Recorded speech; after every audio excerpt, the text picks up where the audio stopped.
I got maybe 10 miles in before the crowd became so dense my cruiser had to stop in the middle of the road. I gave the siren a blare, lights flashing, but nobody spared me so much as a passing glance. I was dead in the water. Unless I was going to plow through the swarm of pedestrians, my car wasn't going anywhere. Fuck, I said. I killed the engine and squeezed my way out of the cruiser. The crowd was packed so tight that I could barely get the door open. Instinct told me to take out my gun, so I slipped it out of the holster and edged my way through the sea of people, as loud and as forcefully as I could. Police, coming through! Now people were looking at me. There was an identical expression on all their faces, anger with a little bit of loathing. And I was struck by a sudden absurd thought. I don't want the cops to get him. I want to get him myself. Which made no sense. Of course, I was the cop here. Marcy. It had to be. For a moment, I had forgotten that she was alive in the first place, that Whedon hadn't killed her, and she was broadcasting this anger into the town's collective brain. I shook my head and tried to focus on what I had seen. What I had to do now. Stop the crowd before they kill Whedon. Stop them from throwing that first stone. I had a feeling that the crowd's anger would have developed into violence if not for the gun in my hand, and still, they weren't going to make it easy for me. When I tried to push through, the bodies closed in around me, blocking my way forward, leaving me just as stuck as the cruiser a few yards behind me. I swore again and yanked my neck to stare over the crowd. Nothing but 1,000 bobbing heads as far as the eye could see. With this kind of resistance, there was no chance in hell of me making it to Whedon in time. Fuck this, I muttered. I reared back and elbowed the person next to me in the ribs. He was a small guy who clutched a garden rake like it was some kind of pole arm. He let out a cry and fell into the woman beside him, and boom. Just like that. Domino effect. The crowd's anger dissolved into sudden confusion. I took advantage of the opening and shoved my way through. The tree line was only a few yards away. If I could disappear into the forest, maybe I could bypass the worst of this mob. The confusion lasted long enough for me to break through the edge of the crowd and plunge into the cover of the trees. To my dismay, dozens of other people had apparently gotten the same idea because the woods were swarming with marchers. It wasn't nearly as packed as the roads, but getting through unseen was going to be impossible. And if Marcy was still broadcasting her hatred for all things police, then all these people could turn on me at any time. None of them had brought guns, as far as I could see, but everyone had brought a weapon. Shovels, fireplace pokers, rolling pins, all sorts of household pain. If these people snapped, I'd be one messy corpse. And I wasn't sure I could shoot my neighbors, even if it was to save my own life. I ducked behind a tree, stripped off my holster, and chucked it into the nearby bush. Thank God I was still dressed in civilian clothes. If I had gone barging ahead in full police mode, these people might have torn me apart. They didn't know I was a cop out here. Maybe if I was careful, I could pass as one of them. I kept my gun close to my side and moved quickly through the trees, not quite running, but close. Time was short, and I was straddling a fine line between speed and secrecy. According to the radio in my cruiser, Wheaton's current location was still unknown. But things could change at the drop of a dime. And the second someone spotted him, this whole gig would go up in flames. My phone buzzed suddenly in my pocket, making me jump. I pulled it out and found a text from an unknown number. I skimmed it over, my fingers growing tight around the phone. Catamount Campground. Sequoia Lodge. They'll know any second now. Go. The inspector. Had to be. He must have gotten Wheaton's location out of Marcy somehow, but if she knew where he was, then so did everyone else. The crowd's attention suddenly shifted to the left, into the deeper reaches of the forest, and I knew too, all of a sudden, and it was so obvious because Marcy had always called Catamount her second home. It was where she met Wheaton, and it was undoubtedly where he'd go to feel safe and alone. The campground was less than a mile away. If I booked it, I could be the first one to find that son of a bitch. I fought the incoming waves of anger, but it was hard. I knew Wheaton was no killer. I knew Marcy was alive and safe in her home with the inspector, but the narrative that she'd woven was insistent.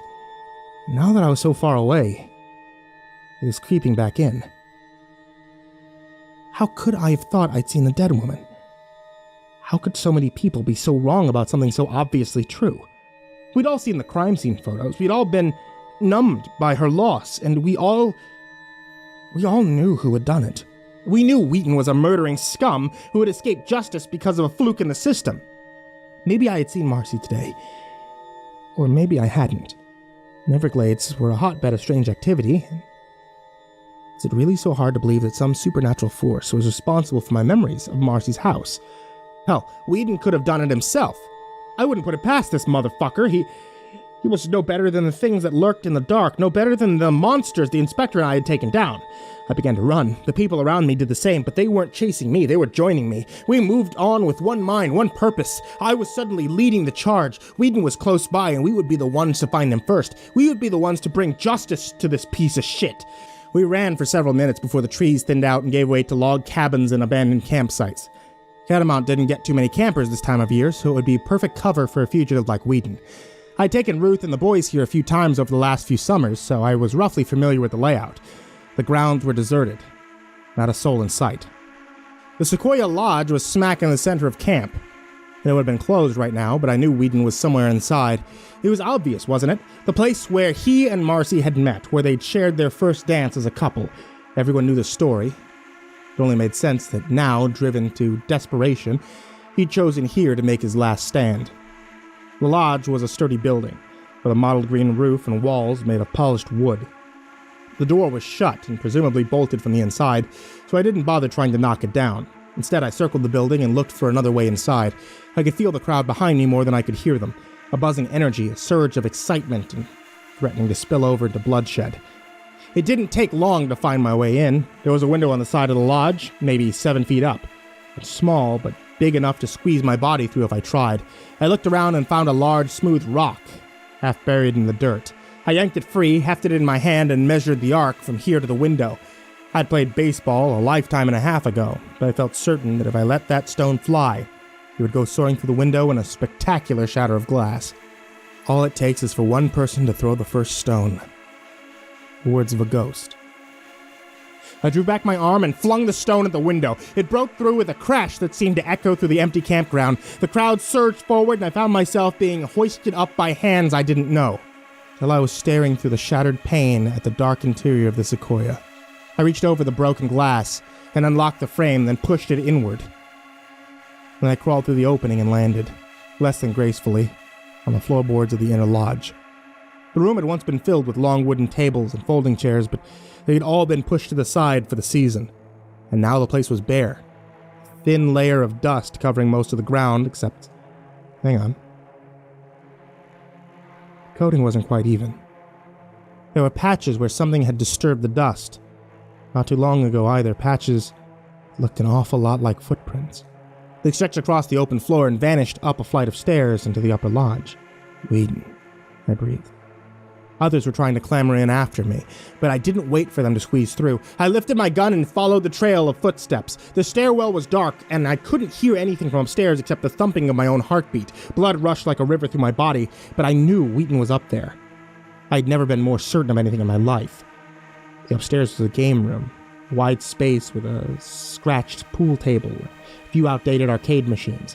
Aside from the stairs, there was a single exit, a door leading out into a balcony that overlooked the flagpole and basketball courts behind the lodge. I'd never been up there in my life, but I knew these facts clearly and with certainty so strong I could feel it in my bones. There were no steps leading from the balcony to the ground, and it was a 3-story drop. Whedon had no route of escape that didn't go through me. I clicked my tongue like I was scolding a bad dog and took a few cautious steps into the room. Whedon, come out. Come out, you sick fuck. The words didn't feel like my own, but they felt right coming out of my mouth. They suited the rage that was building in every corner of my body, like gathering storm clouds. Below me I could hear the crowd struggling to get inside, but I registered them distantly. Up here was only me and Whedon, cop and a killer. And I knew one way or another that justice would be served tonight. The floorboards creaked and a body shifted. I turned my gun towards the old Pac-Man machine. My eyes had started to adjust to the darkness, and now I saw a shape curled up behind the game. A pair of legs drawn up against a skinny chest. Anger churned in my gut, but I approached the machine quietly, cautiously. When I looked around the side, I saw Whedon sitting there in the fetal position, a baseball bat in one limp hand and an expression of apparent misery on his face. I had no words left in me to express my hatred, so I lifted my gun instead, my finger drawing back to safety. The ensuing click made Whedon look up. He didn't look surprised to see me there, or scared or angry, just defeated. "Well," he said, you're gonna do it, do it. It's better than what I deserve. After what I did to her. Tears leaked from his eyes, and I hesitated, but only for a fraction of a second. There were other footsteps coming up the stairs now. Soon the crowd would be on top of us, and if I didn't do this now, they would do it for me, and I couldn't have that. I didn't care about glory or fame, but I knew I had to be the one to set things right. The gun was cold in my hands, but my aim had never been sure. One bullet and this would be all over. It would be easy. Hell, Whedon himself was begging for it. He'd put down the baseball bat and was staring up at me with despair in his watering eyes. "Do it!" he yelled, his body trembling. "And me!" My fingers tightened around the trigger. I could feel the pressure as the bullet prepared to exit the chamber, and then it would be his brains against the wall. The mob behind me could do what they pleased with his miserable corpse, but something lifted my hand at the last second, and even though I pulled the trigger, the shot missed Whedon by a mile. A tiny hole appeared in the wall, letting in a pinprick of setting sunlight. I looked at the hole, and my gun, and the figure cowering, bewildered underneath the Pac-Man machine, and I felt horror shoot through me, stronger than any surge of anger and entirely my own. I dropped the gun, my hand shaking. Whedon stared up at me like a coma patient waking up for the first time in decades. He wasn't the only one. There was a crowd of people standing behind me, but they looked confused, as if unsure of how they'd gotten here or why they'd come in the first place. And as for me, the only word that came close to how I felt was violated. It felt like I had just come out of a nightmare. But instead of fading as dreams do, the details grew sharper with each passing second. Every choice they make is still a choice. Marcy had amplified the crowd's aggression. She removed inhibition, made people more susceptible to mood swings and bitterness, fits of rage. But she couldn't force anyone to do anything, which meant that my neighbors were capable of mob violence, and that I could put a bullet through a man's head in an act of vigilante justice, not bat an eye. I'd never seen that aspect of myself until tonight. It scared the hell out of me. What else was I capable of? The mob had ceased to be a mob. A few people had already drifted towards the stairs, breaking the group into several directionless blobs. I picked up my gun and I tried to slide it into the holster. It wasn't there anymore. Whedon got to his feet, wandered into the dissipating crowd, and vanished from my view. No one seemed to notice or care that he was there. Any animosity they felt toward him had evaporated like a puddle on a hot day. I followed the stragglers outside and emerged into a forest cloaked in darkness. The sun had finally set while we were inside, and Catamount had turned into a ghost camp. I thought of my abandoned cruiser, parked in the middle of the road, and the long dark walk back to civilization that lay ahead. Made me want to cringe. Mostly, though, I felt empty. It had been a long sunset, but I had a feeling it was going to be an even longer night. My entire body was aching by the time I got back to the station, but I felt the tiniest twinge of relief when the inspector greeted me in my office. It was strange. The last case we'd covered had me left with a scorched uniform, a third-degree burn, and yet today I felt like I'd been through the worst ringer in my life, even though I hadn't sustained a single injury this entire mission. I hadn't even cut my hands on the broken glass in the lodge. "How'd you call her off?" I asked. "I didn't kill her. I talked her down." I blinked. Not sure what I had expected to come out of the inspector's mouth, but it certainly wasn't that. "We had a conversation about John, about what he'd done to her. I sympathized with her plight and told her that John would certainly be punished for what he'd done. But this wasn't the way to do it. Humans have their own special brand of justice, but they're not gods. They can't just smite the people who oppress them, or they lose what makes them human in the first place." There was a long silence. It's funny, isn't it? that out of the two of us, you're the one who understands humanity the most. The inspector's cigar puffed out a cloud of warning red. Cruelty and abuse are not unique to your kind. Neither is vengeance. Neither is hatred. These are not foreign concepts to someone like me. I may understand them better than you do. Even with all your years on the force, even with all the things you've seen, I know humanity. Because on some baser levels, we aren't so different. He looked away and blew a single red ring towards the door. But love, devotion, togetherness. These are things I only understand because I have observed them for so long, the same way your scientists understand atoms, molecules, the subtler workings of the universe, but like them, I will never know everything. Some things always will be a mystery to me. I clapped him on the shoulder. Surprising, I think, both of us. And you'll always be a mystery to me too, buddy. But we work well together, don't you think? He actually smiled at that. Yes, I would have to agree with that. I know I ask this a lot. But is it really over? I mean, I'm not going to wake up in the middle of the night and go on a psychopathic rampage. If you do, it won't be Marcy's fault. I managed to close the rift that was feeding her. Her powers have already started to dwindle, and by this time tomorrow, I suspect they'll be gone completely. Finally. Good news for once. I took a seat at my desk and stretched back in my chair. The tips of my fingers were trembling, but I laced them together and placed them behind my head, hoping the inspector wouldn't notice. By all accounts, tonight had been a victory. Everyone had survived the night, as the inspector had promised, but it still felt like we'd lost the battle. If Marcy had held on a second longer, I had no doubt that I would have placed a bullet between Whedon's eyes. Didn't matter that I hadn't done it in the end. Something real, something dark and dangerous inside of me had reared its head tonight. And you couldn't shove a thing like that back into the darkness. I know you must be exhausted. This is... the inspector said, eyeing me suspiciously. But I think you should write all this down. What happened tonight? If you wait too long, some of the important details might slip away. I eyed the stack of paperwork on my desk with some distaste. The idea of putting this night into words brought an unpleasant taste into my throat. A rancid bile. Or maybe this is just what I needed. A chance to confront this ugly part of me. Get it down on the page where I could dissect it and define it, and keep its hideous face from resurfacing again. At least for now. So that's what I'm doing.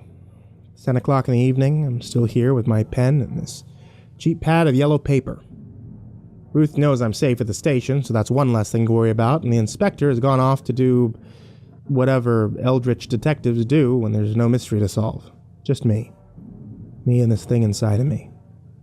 I haven't felt it stir since the game room at the Sequoia Lodge, but I know it can't have gone far. These things never do. And I thought writing about it would help make it easier, but it's only made me more paranoid. It reminds me of what I had said, the inspector back at Marcy's. If I can't trust my own brain, then what else do I have? You have me, the inspector had said. You know what? Maybe that's good enough. I would have stopped writing there, but something around 4 in the morning, after I had headed home and kissed Ruth goodnight and slipped under the covers, I realized I couldn't sleep. So I snuck downstairs to get myself a glass of milk or something, and lo and behold, the inspector was standing in my kitchen. It was a good thing I hadn't gotten that glass out yet, or I probably would have dropped it right on my toe. "Inspector," he said in a voice that was a little more than a whisper. "What the hell? Did somebody kill the Pope or something? Why are you here?" "I can't just drop by and visit," he said with a contorted half-smile. "Everything isn't always death and darkness, you know." I got the sense he was telling a joke. The inspector? Surely not. But for the love of me, I can't figure out a punchline. I shook my head and walked past him to the row of cabinets. Not that I don't appreciate your lovely mug and the cloud of pollution that comes with it, but you should really go. If Ruth or one of the boys comes downstairs, they're gonna flip. Inspector gave up all pretense of smiling and grew solemn. "I'm sorry to intrude in your home, Mark. But I need you to tell me what happened tonight." "Tonight?" I asked. I mean, tonight was tonight. Nothing fancy. Dinner with Ruth and the kids, and an evening of garbage television, the usual stuff. The inspector shook his head. No. I want you to tell me about Marcy and what happened when you caught up with John. I need to hear it from your own lips. Marcy? Marcy who? Honestly, Inspector, I have no idea what you're talking about. In your bag, Mark. There's a pad of paper. I want you to read it. There's nothing in there except a moldy banana, I said. But I humored him. I grabbed for the bag from its perch. You sure you haven't lost your marbles, Inspector? But I trailed off. Yeah, there was something else in the bag, all right. When I drew out my hand, I was holding a yellow notepad. These sheets were crammed with a tight scrawl that was unmistakably my own handwriting. The only problem was I didn't remember writing it. What the hell? Read it, the inspector said, a smoky snake curling from his cigar. Then we can talk. So I did. I read until the lip of the sun was poking its face above the mountain peaks on the horizon, and my kitchen was lit up in a garnish pink. I finally looked up, and the inspector was staring at me, his eyes focused, unclouded by smoke. This happened? All of it? But I don't remember any of it. I don't even remember writing this down. It happened. I suppose if you look hard enough, you could find proof. Clippings from the evening news, video footage from a child on their cell phone, but nobody will be looking for proof because no one has a reason to. As far as Pacific Glade is concerned, the last 24 hours never happened. But you remember, don't you? You're not like the rest of us. He didn't answer. At least not directly. He walked over to the patio window and placed a slender hand on the glass. I went back to Marcy's house early this morning. Something felt off, and I suspected it was because of her. But the place was empty. She'd packed her bags, left town within hours of the incident, but not before carefully using the last of her power to excise all memories from your heads. But that's crazy. A person can't just erase themselves. I mean, surely somebody's got to remember her. On our last case, with the being in the radio, who helped us down at the station? It was just the receptionist. Hell's Inspector, I don't even know her name. She had glasses, brown hair. She showed us the broadcast rooms and told us about the old station. Why are you asking? Because your memory's wrong. There was a receptionist, yes, but it was Marcy. Marcy was the one who helped us. Marcy told us about the old station. You don't remember her because she doesn't want you to remember. She found the thread connecting you two and snipped it, along with all other threads in town. I was starting to feel dizzy, so I took a seat. There's no way a human being could do that. Even if she was juiced up on alien mojo. She was very powerful, the inspector said lightly. More powerful, I think, than she knew. But it's irrelevant now. The world has forgotten Marcy McKenna. I'd say she's dead, but even the dead are remembered. I looked out the patio window, blinded by the sunrise. Why do you think she did it?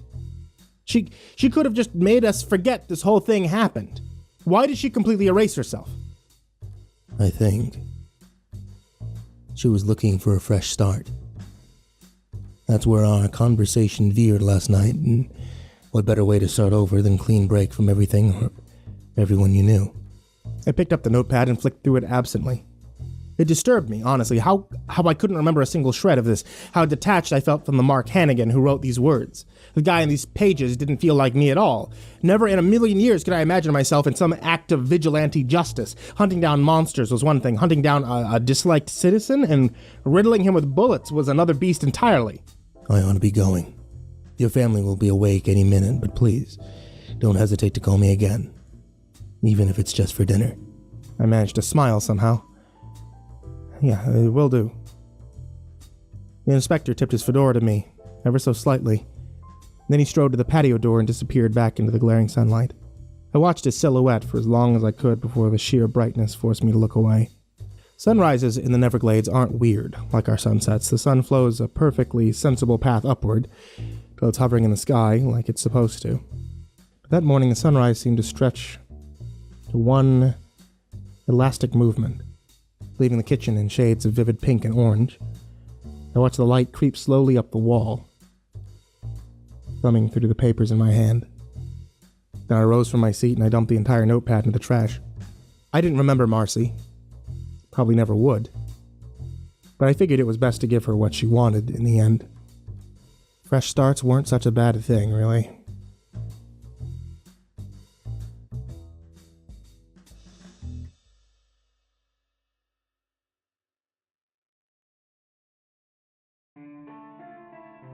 Hey there kids, it's me, MrCreepyPasta, and I wanted to tell you all thank you so much for listening to tonight's story, or watching tonight's story if you're on YouTube.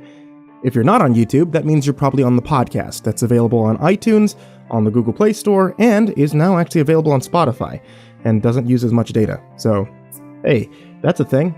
If you guys aren't listening on YouTube or Spotify, then I have no idea how else you could have found me.